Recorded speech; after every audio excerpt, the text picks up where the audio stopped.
Late fall and winter are a prime time to head south to Texas for some warmer outdoor fun. This morning we're chatting with travel journalist Jennifer Broome in Fredericksburg, aka the Texas Hill Country. She's partnering with Travel Texas to share some unexpected adventures in the Lone Star State via Zoom. Good morning, Jennifer.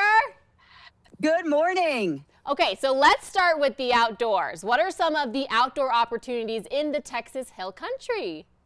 All right, first of all, I'm going to say welcome to the Vine on Middle Creek. I am staying in a vineyard. How cool is that? It is just north of Fredericksburg, and the Texas Hill Country is filled with these wonderful, quaint towns like Fredericksburg with rich German heritage. It's also super close to Enchanted Rock State Natural Area. My number one outdoor thing to do in the Texas Hill Country is go hike there. It's also a dark sky park, so it's excellent for stargazing. And if you enjoy wine, there are over 100 wineries in the region, so you can have a little sipping adventure after your hike or bike or whatever you might want to do. And if you're a history buff, Lyndon B. Johnson National Historical Park is nearby, and that way you can go and explore LBJ's beloved ranch. So it is wonderful here during the holidays with great weather. Thinking ahead to next fall, Oktoberfest is huge here. And then spring, maybe for spring break, kind of planning for that. March, early April is a prime time to see the incredible, the famous bluebonnets. They are just spectacular here. So if you haven't been to the Texas Hill Country, put it on your list. Wow, well, just all of those things you just said out there, that's incredible. But what kind of wild fun is there to do in East Texas?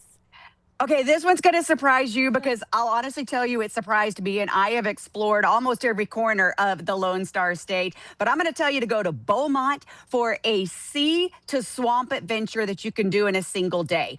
First, let's get some beach solitude because, as you know, in Colorado, we all kind of want that beach experience, and it's great to get it when there's nobody else around. So Sea Rim State Park and also McFadden National Wildlife Refuge, they're right next to each other. Both are part of the Great Texas Coastal Birding Trail.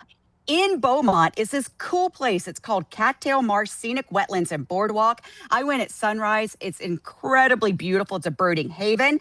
Then I went on a small boat adventure in Big Thicket National Preserve. I went out with Gerald, who owns Big Thicket Outfitters. We went on the Cooks Lake to Scatterman Paddle Trail. I know a lot of folks in Colorado love to kayak. You can also kayak that trail too.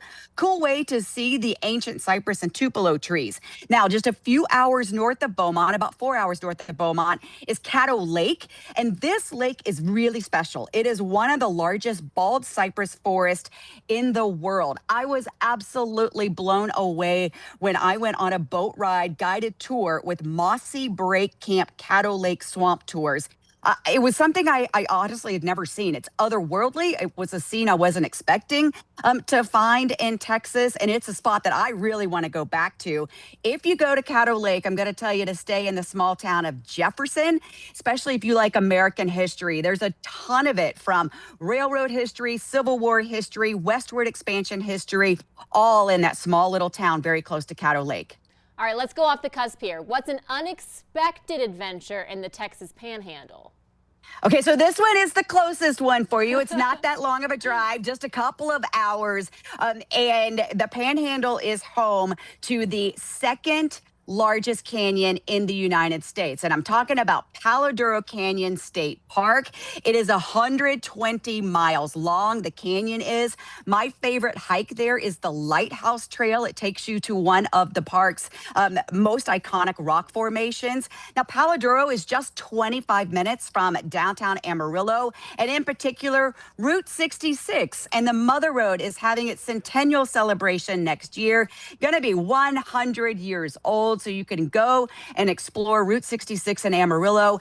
They are having a Route 66 festival June 4th through 13th. So mark your calendars for that. You can go hike in Palo Duro and then get your kicks on Route 66 there in Amarillo, especially during that festival in June. Jennifer, I have added a couple more spots to my bucket list adventure places. If people are also wanting to add these to their bucket list adventure places or their winter wonderland adventure places, to maybe little snowbirds want to get a little heat in there, where can they learn more about outdoor adventures in Texas? Yeah, I absolutely recommend, when it's blizzard conditions in Yes. January, we're all dreaming of the warm weather adventures. And the spot to do it for your next outdoor adventure in the Lone Star State, it is so easy. You just go to traveltexas.com. Thank you so much, Jennifer. Honestly, you have one of the coolest jobs out there, especially when you get to adventure or explore all these different avenues all throughout the state of Texas. Thank you so much. Thanks. To learn more about the adventures that await in Texas, visit traveltexas.com. We'd also like to thank their team for sponsoring this segment.